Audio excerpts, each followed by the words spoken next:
Welcome back to the Oddity Shop podcast, the podcast where we tell you creepy, odd, weird, strange, bizarre stories from around the world. Why did you say oddity that way, Curator Karen? I don't know, because I'm having a moment, okay? I think I might have... I'm your Curator Zach. I'm having an aneurysm. You're having something. She off camera, she was really losing it, but it's fine. Other than absolutely losing it, what's new with you? How are you doing? I'm doing great. I know that we're in March, and I hope everything's great after my surgery when we're recording this, but recently... my friend Ferdinand, that I've known since like elementary school, and his beautiful, wonderful wife, my friend Carolyn, they had a baby. Aww. And she's so cute. I know you don't like children, but I've been so obsessed with her. And they live in North Carolina, so I can't like actually eat her cheeks. See them. North Carolina is a place that I really want to go. No, I went and visited Ferdinand in North Carolina. Yeah, but with the baby. No, I know I will when I'm recovered and I'm able to. But she is just the cutest, full-headed, dark-haired little chunk monk peanut, and I want to gnaw on her damn cheek so bad. God.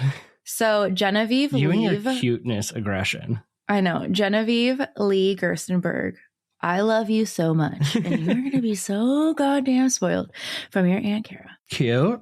That's fun. Oh, so damn cute. But I think I don't know if I said this on the podcast. So when they were here for the baby shower in October, they started listening on the way home. They drove all the way back to North Carolina. They started listening to all the podcasts. And Carolyn became obsessed. And so they've listened to all of our episodes. And then they sent me this book that they got from an estate sale. And it's called Spook. And it's really cool. I haven't read it. Is it haunted? I haven't read it yet. Probably, but I haven't read it yet. But then they also sent me a card from the estate sale. And like, Carolyn's like, I know you'd appreciate this, and she wrote me like a whole letter in there, like it's from an estate sale and just like the cool things about it. That's so cool. I know. So that is one of my books on my surgery, or after surgery cart to read. Oh, okay. So speaking of estate sale kind of stuff, I forgot to tell you this. Yes. So, I think I was talking about it on the podcast. I can't remember if I did or not, but those 3 famous antique buildings that we or antique stores we have in Grand Rapids that are in the really old building, and they were trying to condemn it and tear it down, but it's like a city landmark.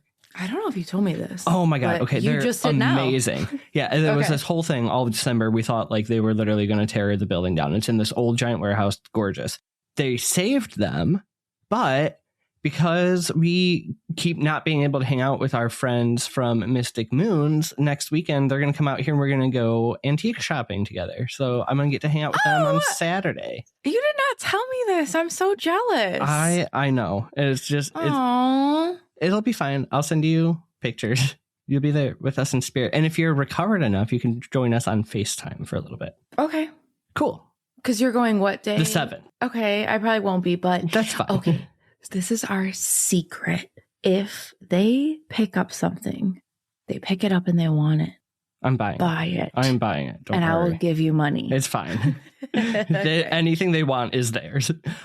Speaking of friends, though, you're probably not watching video because we don't do it, but I am wearing my Creepy Crates sweatshirt, and it is so comfy cozy. Brent messaged me and he was like, I am so sorry. Like the music box is delayed. Like we got 18 inches of snow and like all this stuff. I'm like, listen, you could get 2 inches of snow and make an excuse to not do anything. God knows I would. I'm in no rush. But he's like, just so on top of it. I can't wait. I can't wait to see it. I will be patient, but it's going to be great. I am just obsessed with them. They are fantastic. Him and Mandy are just so cute. Okay. Are we ready to open the shop up today? Yeah. Do you have a question for me? I do. But it's kind of one of your questions where I don't know if you are going to be able to answer it. But what if everything you've ever been taught about the Earth is completely wrong, Kara? It already is. Perfect. Zachary. I got a follow-up question for you. Okay. Using one of my favorite phrases. Are you ready to go down a conspiracy rabbit hole? Yeah, I mean, I've been because last week we talked about how I might be in the water. A little bit of water. Ish. A little. Or interdimensional. Ooh. Or time slips. I'm excited. Let's go. I'm going to say you're almost incorrect on all fronts. Well, now I'm confused because you said last week's episode was like, okay, let's go. Perfect. Okay. So we're going to talk about not just one conspiracy, but a web of interrelated conspiracy. I'm going to make this as short as I can. Going to let you know right now, it's probably going to be a little bit longer one. Oop. So we're not going to go as deep as I want on some of these. There's a pun there. I'll get to it in a minute.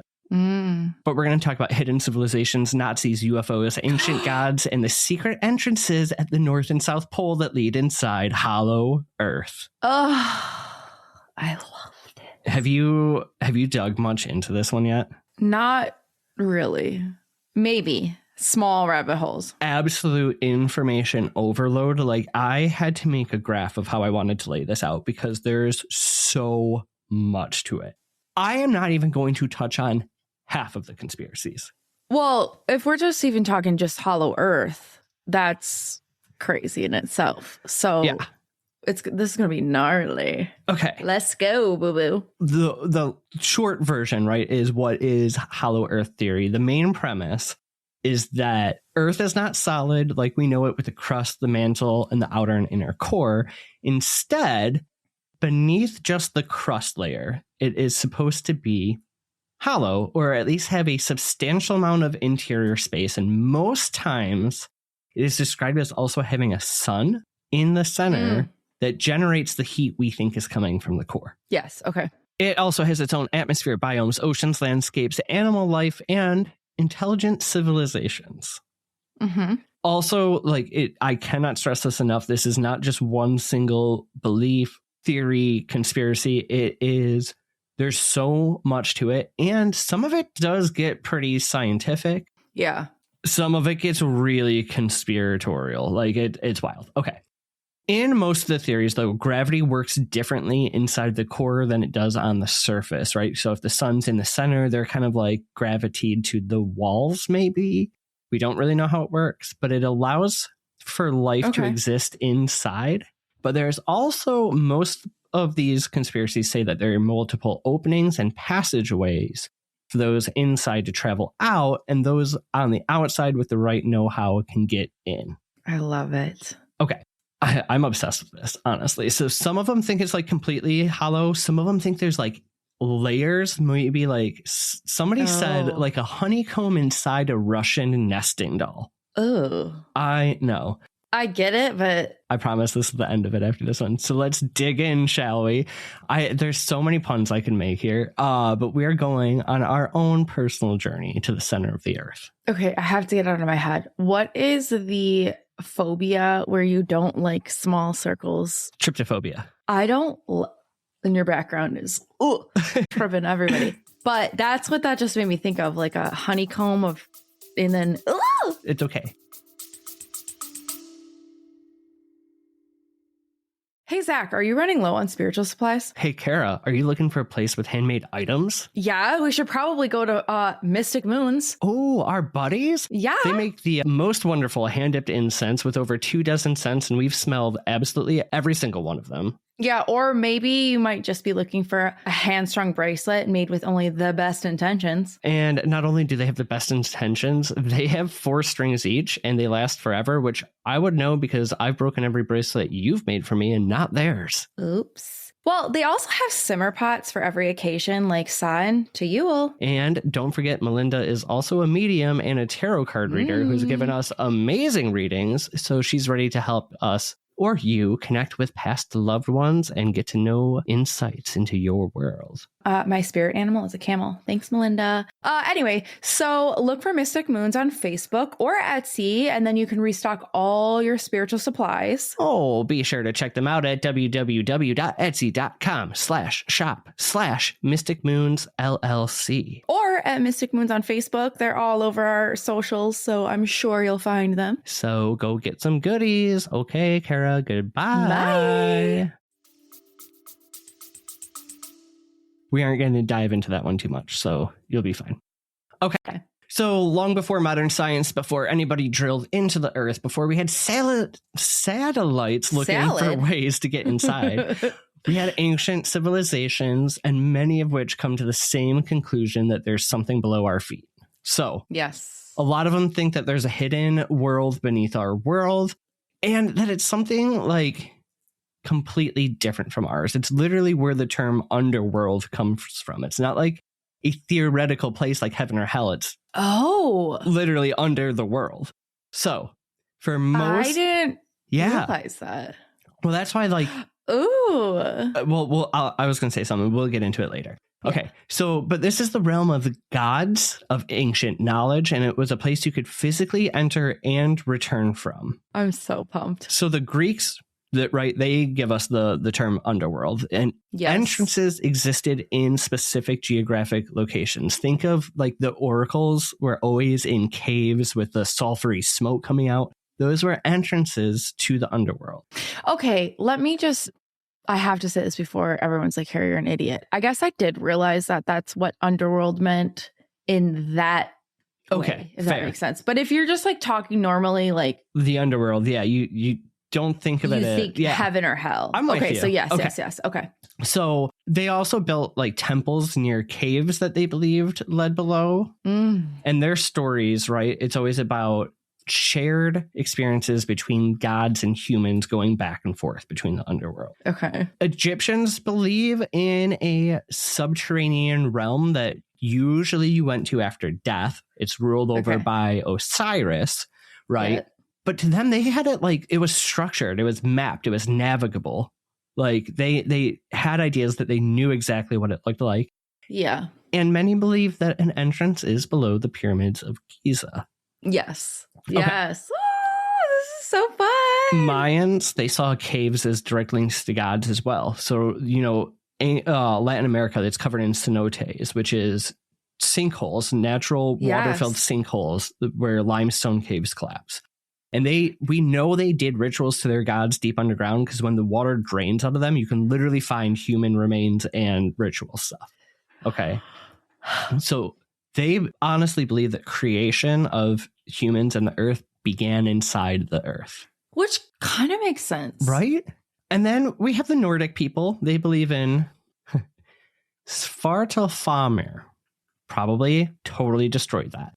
I had to Google this. So it's a realm where master craftsman-dwarves lived. That was filled with deep tunnels, mines, forged treasures. And it's one of the 9 worlds connected by Yggdrasil, which is the tree of life, dwelling, and it's beneath Midgard. Now, it's like a dark underworld where these like skillful dwarves live, and sometimes there's elves and stuff in there too, which you could see that going out into so much like nerd lore, right? This sounds so fun. I know. Now, though, one of the ones that's important to note here is Hindu and Buddhist belief. And they believe there is Agartha. And this is like the keystone. Yep, Agartha. Ooh. Agartha is the keystone to all of the rest of our theories. It's a vast underground, super advanced kingdom filled with enlightened beings, and ruled by a powerful king and spiritual leader who has the ability to read human souls. Oh my God. Agartha is to remain hidden from the corrupt surface world, but it connects all the continents through vast underground tunnels. And these inhabitants possess advanced technology and spiritual knowledge. Now, it is said to possibly open up a little bit more as a refuge during global catastrophe. And this is a place of perfection where only the worthy are allowed to find it. Ooh. Okay. So the pattern that runs through all these things, right, is that powerful beings don't come from the sky. Instead, they come from below. So to the ancients, Earth wasn't solid, but it's filled with life, adventure, gods, powerful beings, and only certain people could transverse through it. I love this. This one was so fun, honestly. Okay, that's ancient, right? We know it's kind of like a lot of their stories, their tales to teach a lesson that's mixed in lore, right? But like, when do we get a little scientific with it? And for that, we're going to go to the 1600s, 1700s. Oh. So this is the birth of the modern hollow earth theories, right? Ooh. And during this period, so humans enter the age of Enlightenment. This is a time reason, science, measurement expanded. This is when like the church was still super powerful, but we started to like figure things out, right? Okay. Immanuel Kant, Sir Isaac Newton, it's like their time. So we're having lots of strong, well-researched science come out. Okay. In comes a man named Edmund Halley. Okay. Do you know this name? It sounds familiar. He is the one who calculated the orbit of Halley's Comet. Oh, okay. Right. Renowned, smart motherfucker. We still know him today. In 1692, he makes a suggestion that the Earth is not solid, that it's made of multiple concentric shells, and each shell rotates independently and has its own atmosphere. Okay. So he comes to this conclusion because magnetic readings weren't matching scientific predictions, and they were kind of working with limited tools, but he concluded that each shell must have its own magnetic poles, and together they influence the magnetic field on the surface. Okay. So because of him right here, right, this is regarded now as at least being scientifically possible. They can't prove if it's true or not, but this theory exists, and there's always somebody now who's going to take it a step further. Okay. This is what happens in the 1800s. A U.S. military officer by the name John Cleves Symes Jr. becomes obsessed with Halley's hollow earth. Okay. This is to show how obsessed he was. This is a quote from him. "I declare the earth is hollow and habitable within, containing a number of solid concentric spheres, one within the other, and that it is open at the poles. I pledge my life in support of this truth, and I am ready to explore the hollow if the world will support and aid me in the undertaking." What year is this? This is in the 1800s. Okay. In 1818, he announces that his hollow earth's hypothesis to the world, and he publishes it in like a pamphlet, okay? So he gets a few enthusiastic supporters, which ultimately gets him the nickname the Newton of the West. Oh. But in general, like a lot of people weren't super impressed with him. Okay. However, he takes this declaration, this pamphlet, and he sends it to, and this is a quote, "each notable foreign government, reigning prince, legislature, city, college, and philosophical society throughout the Union, and to individual members of our national legislature, and as far as 500 additional copies would go." He is he just sent it to everybody. Everybody. So he adds a lot to the theory, right? Kind of is the one who states that there must be massive openings in the north and south poles that lead to inhabited inner worlds. And this becomes entrenched in the theory, right? Everything you hear about Hollow Earth, they say it's at the poles that you can get in and out. Yeah. So he demands funding for an expedition to the poles to prove it. And surprisingly, a lot of people supported him and gave money. So he tours the country giving lectures, gaining supporters and financial backing. Sadly, he dies before he ever makes it to either of the poles, never finishing his life's work. But oh no, at least his ideas survive. I don't know. I mean, you die young at that age. That's or that time. That's so sad. But he does something really important. Okay. He in the 1800s gets this, like, takes the theory and makes it popular again. Yeah. And this is when it jumps from ancient lore, right, to now scientific kind of theory during the Enlightenment. Now it jumps to entertainment. So books begin to come out talking about Hollow Earth. One of the first ones is Symesonia, which is literally named after him, Symes. That comes out in 1820.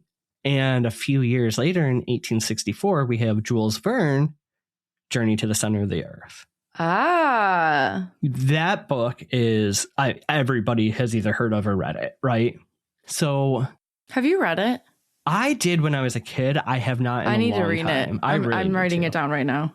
So it's now pop culture, right? There's now not a whole lot of people who haven't at least thought about this theory. It's in entertainment, but it feels plausible, possibly real, and scientists in the past had backed it. So like it's now entrenched.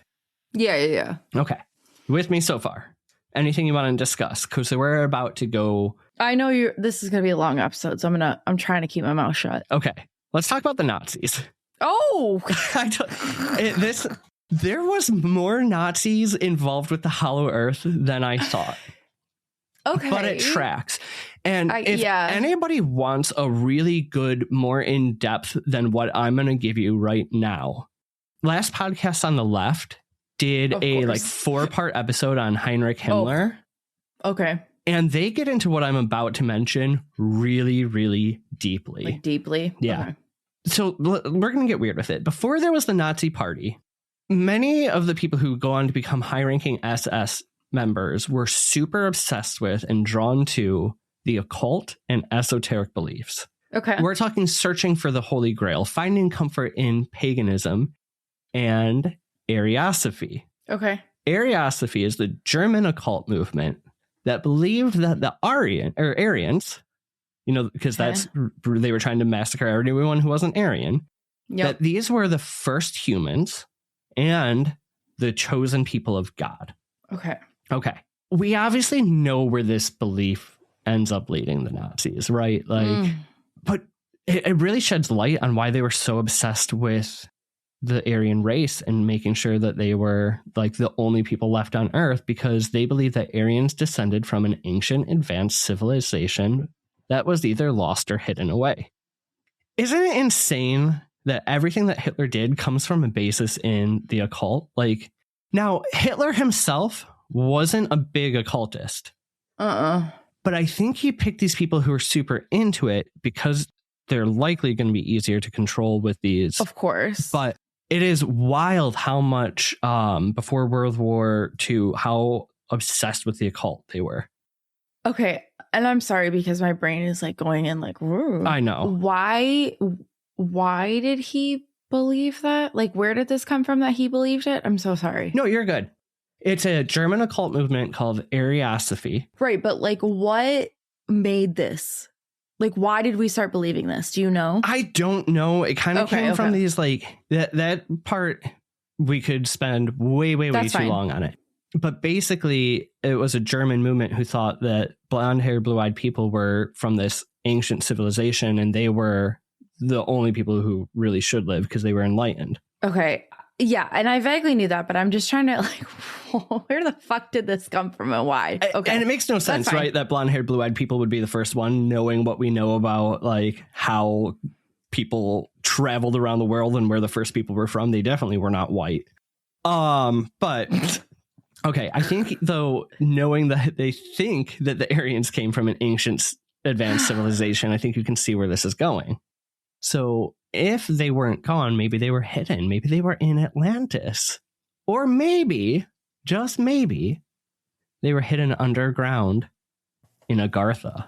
This is from that Hindu and Buddhist belief, right? The enlightened beings and a giant kingdom inside the hollow earth. So we do know that the Nazis did in fact go searching for Agartha. Okay. Home to ancient beings and guardians, right? Who had advanced technology.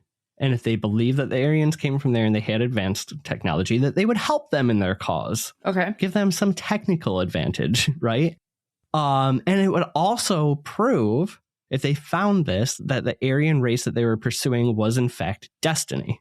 So they look for entrances in Tibet, the Arctic, Antarctica. Antarctica becomes a huge focus for Hollow Earth.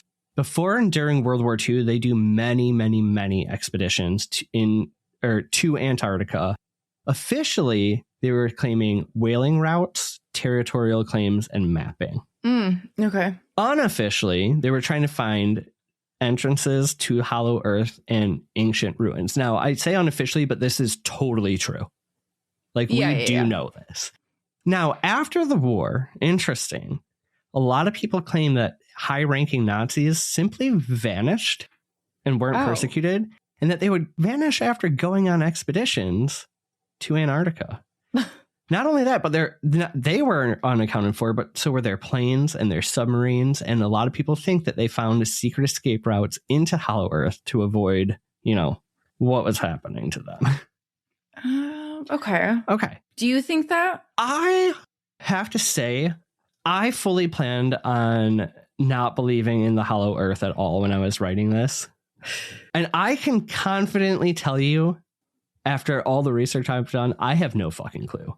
Because there are some things, I think there's a lot of ridiculousness in it, but there are some things, and we're going to tie it to your episode from last week, that make me go, Okay. At least enough that I can't deny. I don't know. I might be a Hollow Earther now. Okay. where we're at right now, right? This is where the basis for the modern theory comes from. And it follows that hollow earth exists because ancient people believed it, scientists had proven it, and the Nazis have found it. Inside is an ancient advanced civilization, likely in the kingdom of Agartha. Okay. And it has ties to so many other conspiracies, right? Atlantis, the pyramids. We'll get into more later. UFOs. Yeah. I mean, this ties every conspiracy together basically ever. Perfectly. Before we get to the UFO part, we have to talk about a gentleman from the US named Admiral Byrd. Okay. Once word spread that the Nazis were possibly hiding in Hollow Earth, of course the US needs to get back on the Hollow Earth trend. All right. The Siamese, he declared his life for it. They forgot about it for a while. Yeah. Now we're like, well, hold on. Maybe we should have funded those expeditions. So, Admiral Richard Evelyn Byrd. Okay. Unlike the last time somebody in the US got involved in the Hollow Earth obsession, Byrd isn't like a crazy fringe character like Siamese was. He's a Navy admiral, a decorated explorer, and a national hero. He claimed the first flights over the North and South Pole and led many Antarctic expeditions. Okay. Not like our last guy who died before he did anything. Okay. Well, that's be nice. So in 1946, the year after World War II ends, the U.S. launched Operation Highjump. And Byrd was high up in this operation. High up in the Highjump. I know. And he was a bird.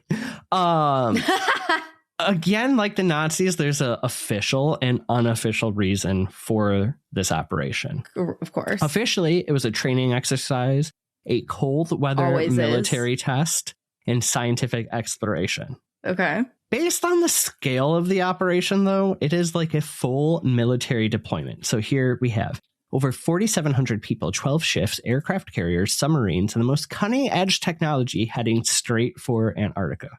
It was supposed to last 6 months, Kara. How long do you think it lasted? Lasted? Yeah. 6 months. I'm going to say 3.5 years. Perfect. It was ended abruptly after 8 weeks. Oh, I thought we were going long.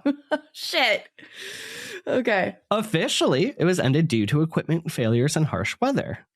But in 1947, an interview with Byrd comes out, and in it he states that the U.S. should prepare for the possibility of enemy attacks from the polar region.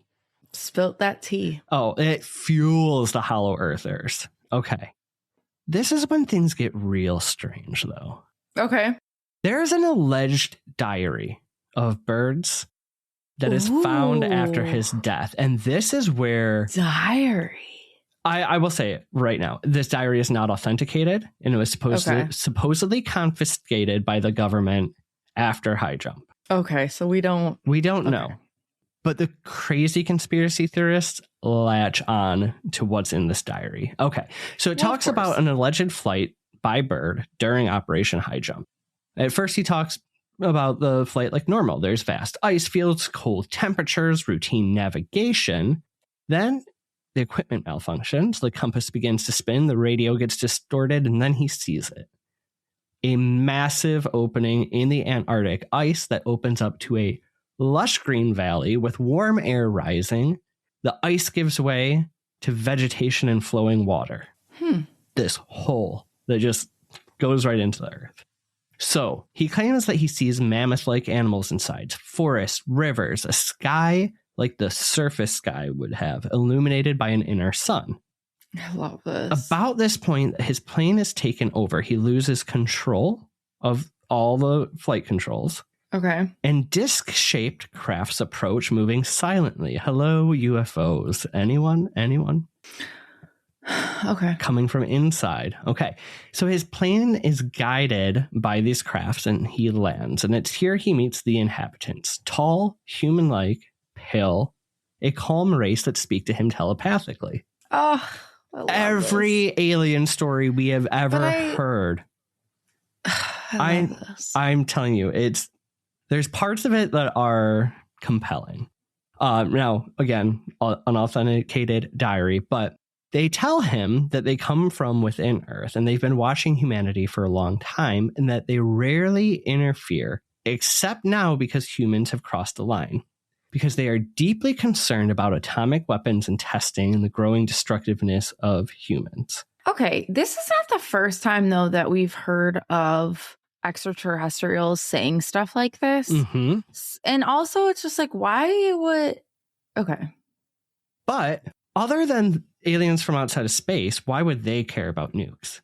That's what I was If the just gonna creatures say. live inside the planet and I was the just gonna say planet that. is, threatened, they have skin in the game. Because in a lot of stories, you hear that and people are like, well, why do they care? Like, what do they care? And it's always like, well, because maybe they're from a different time.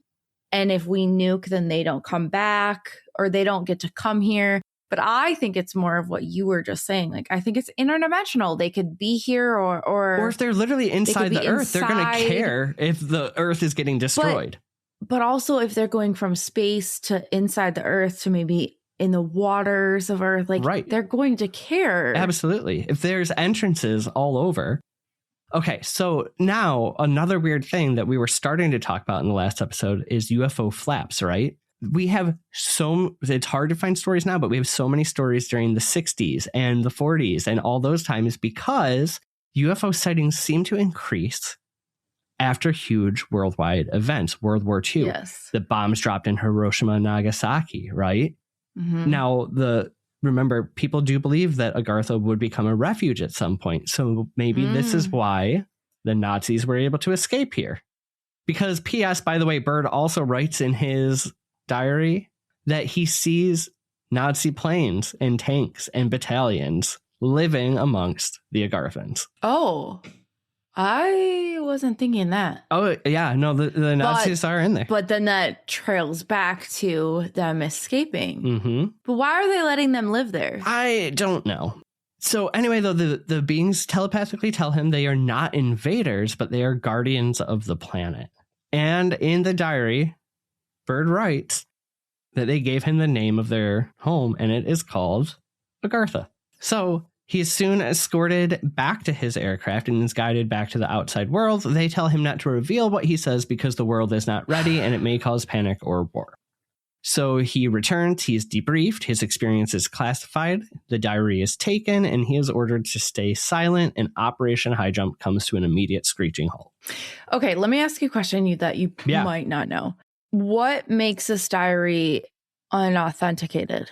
Is it just because we're going off of what people say? Like what you found, like research-wise, is just like... Operation Highjump is real. Yes. And it's real that it ended early. Okay. And then, Byrd only made that one comment in the one interview about preparing for war, but he never said anything else.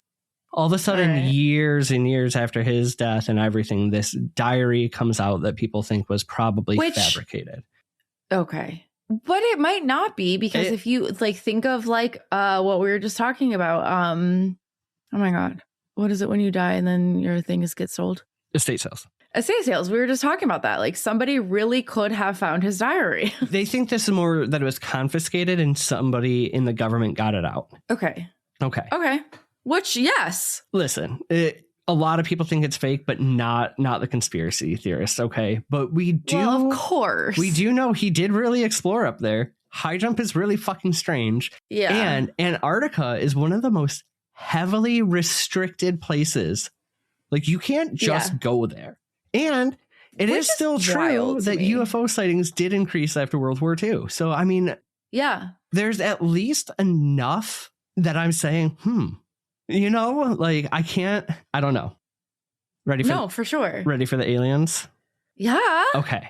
The History Channel has hundreds of episodes about ancient aliens helping people, right? Mm-hmm. Build Stonehenge, the pyramids, the Easter Island heads.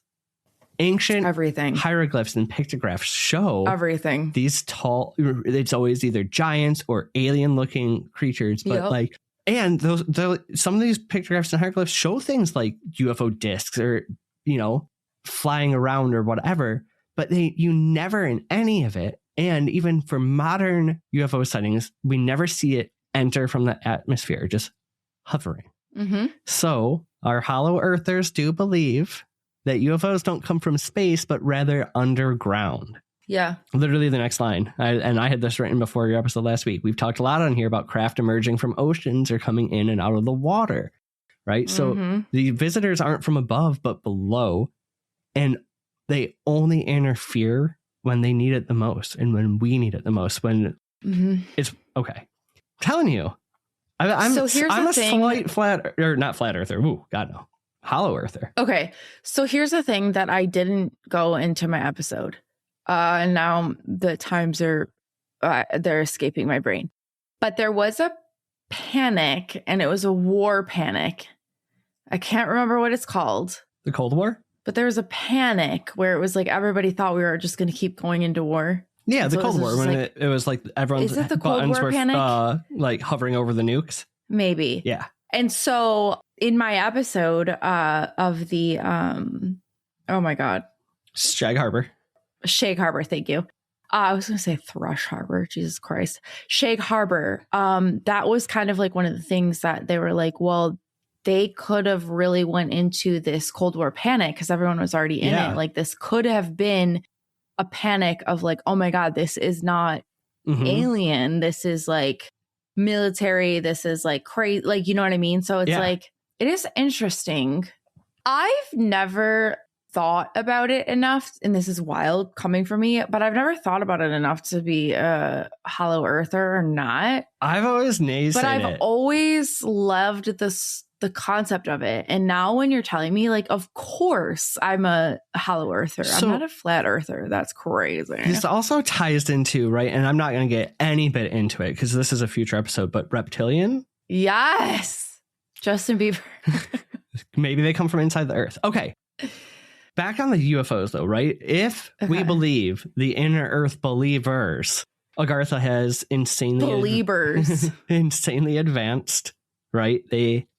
Or gravity works differently there, and they would have technology around anti-gravity, and that their craft can move freely between the realms if the people of Agartha know how to get in and out. So this would explain impossible flight patterns of UFOs, silent propulsions, and sudden appearances and disappearances. Instead, they're not going up, they're going down. Now, going back to your episode, and then we'll discuss. Remember how we were saying the U.S. always makes a whole sensation out of it, and it has to be this big thing, and we have to hide it? Or just like not necessarily hide it, but sensationalize it. Like people are like, I'll give you or give me money for you to tell my story or like all this stuff. Yes. But for the most part, government until very recently with disclosure, right? It was. So are we unable or unwilling to do something because the government knows they can't stop it? You can't defend against something that's living inside your own planet. But haven't you always thought that, though? Like the government shuts shit up because they're unable. They're unable to do anything, but it's like, what if they? It doesn't matter. They probably know the Agarthans, like, of course. So I don't know, man. I don't. There's at least enough here. Okay, so can I discuss? Yeah. Okay. Here's what I will say. I think that we are. And I've said this in prior episodes, we are so selfish to think that there aren't other beings on planets, whatever, right? So now it's like just like knowing all this and like learning and like growing from our podcast and our knowledge.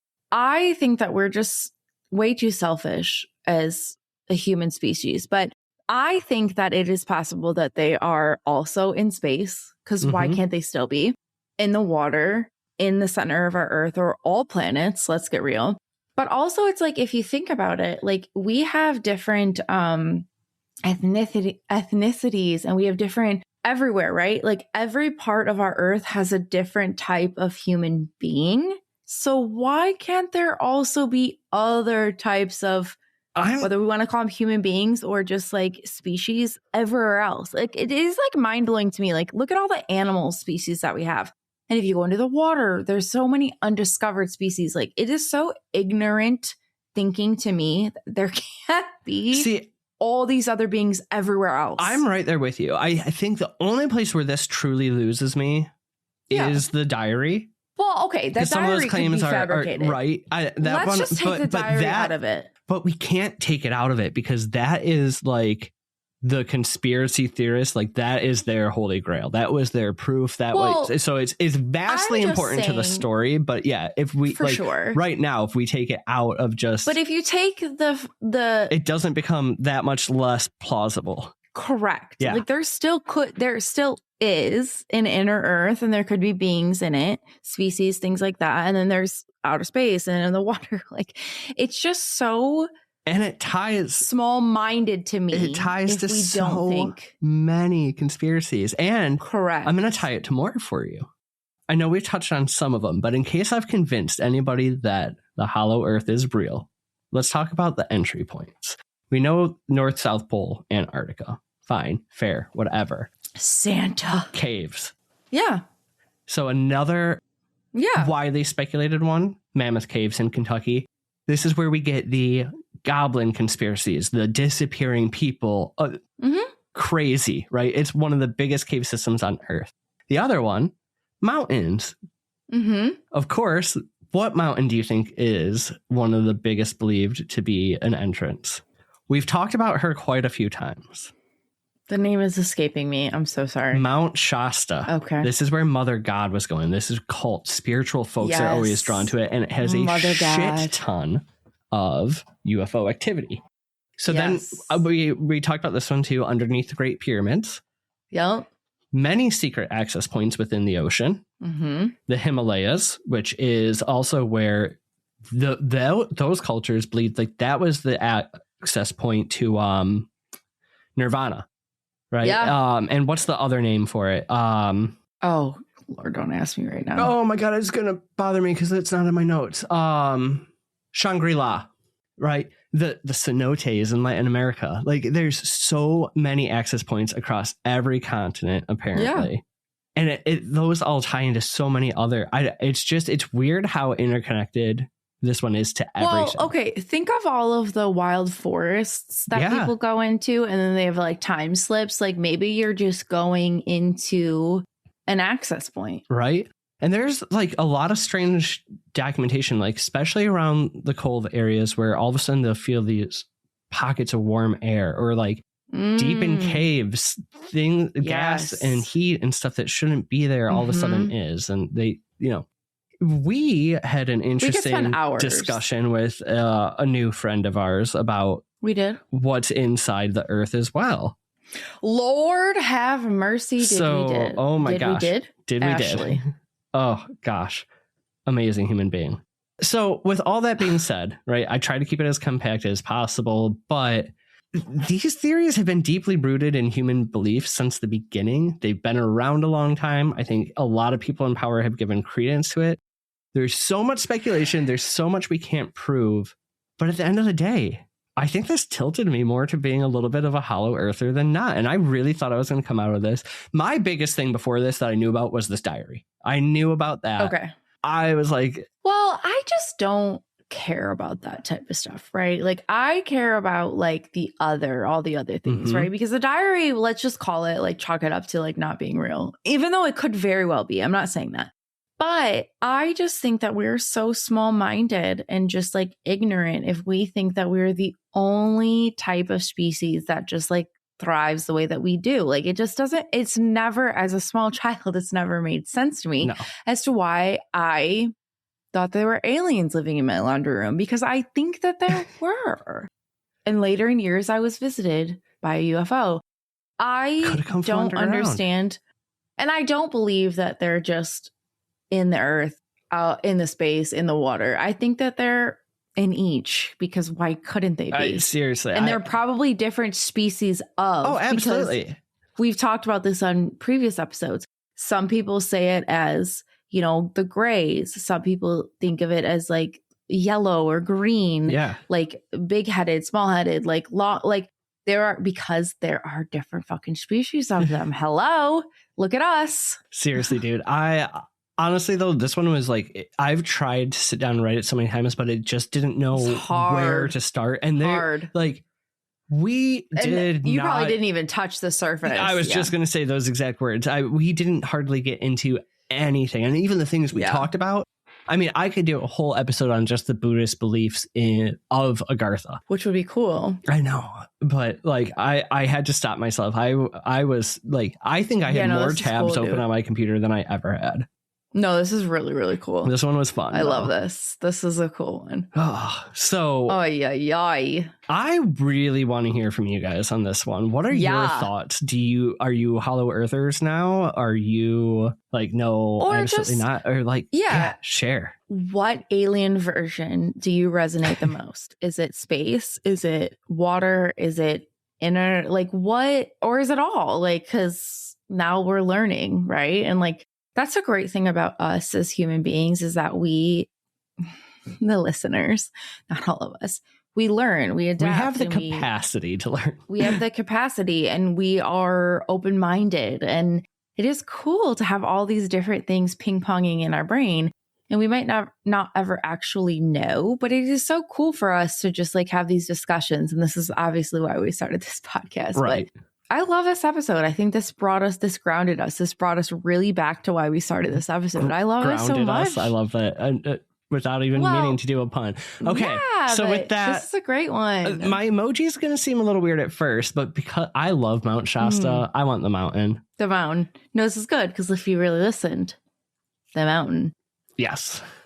Wow. I love this so very much. We're late or we're late. Getting long. This is a longer episode. So you know all the things that I request of you. We request of you. We love you so much. We appreciate you. The most important thing that you can do for us is to creep a reel, my little oddballs. Goodbye. Bye.